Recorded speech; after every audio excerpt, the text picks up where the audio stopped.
Hello friends, आज आपण पावभाजी बनवणार आहोत. त्यासाठी आपण इथे कुकर घेतला आहे आणि या भाज्या घेतल्या. फ्लावर आहे, हे मी हळदीच्या पानामध्ये थोडा वेळ भिजत ठेवले होते. सो फ्लावर, शिमला मिर्च, 4 बटाटे घेतलेत, एक गाजर आणि थोडेसे मटर.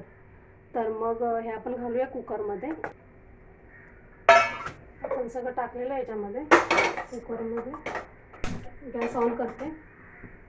ह्याच्यामध्ये आपण थोडं पाणी घालूया, मीठ घालते थोडंसं,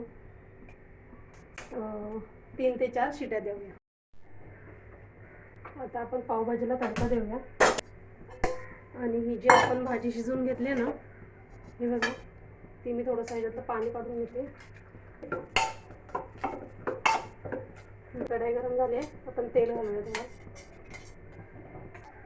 बघा, भाजी तुम्ही बघू शकता मस्तपैकी शिजली आहे. तर ह्याच्यामध्ये आता आपण कांदा घालूया. 2 कांदे घेतले होते मीडियम साईजचे. कांदा टाकते. कांदा जास्त लाल नाही करायचा आहे, त्याच्यामध्ये आपल्याला हे पण शिजवून घ्यायचं आहे. हे अद्रक, लसूण आणि मिरची त्याची पेस्ट केली आहे घालते, साधारण 1 चमच असेल. 2 टोमॅटो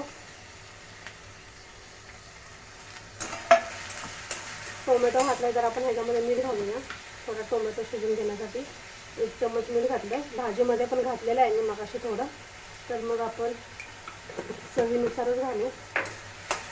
शिजताना थोडीशी कोथिंबीर घाला तुम्ही, छान लागते टेस्ट. थोडीशी कोथिंबीर टाकली.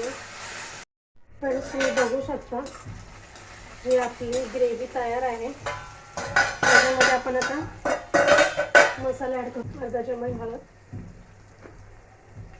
तिखट मसाला घालतो, 2 चमच धण्याची पावडर, पावभाजी मसाला,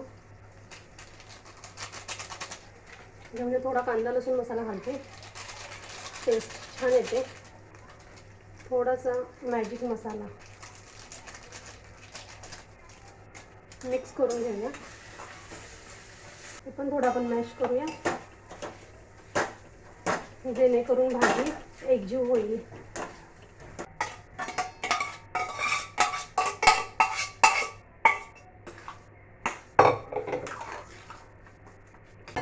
जे पावभाजीचं पाणी होतं ना, ते आपण ह्याच्यामध्ये मिक्स करून घेऊया, म्हणजे हे पण क्लीन होऊन जाईल. मिक्स करते भाजी. थोडं बटर ॲड करते, 1 चमच साधारण बटर टाकते. थोडा वेळ शिजायला ठेवूया. तर फ्रेंड्स, तुम्ही बघू शकता आपली पावभाजी रेडी आहे, तयार आहे, छान शिजली आहे. आपण याच्यामध्ये थोडंसं कोथिंबीर ॲड करूया, कोथिंबीर घालूया,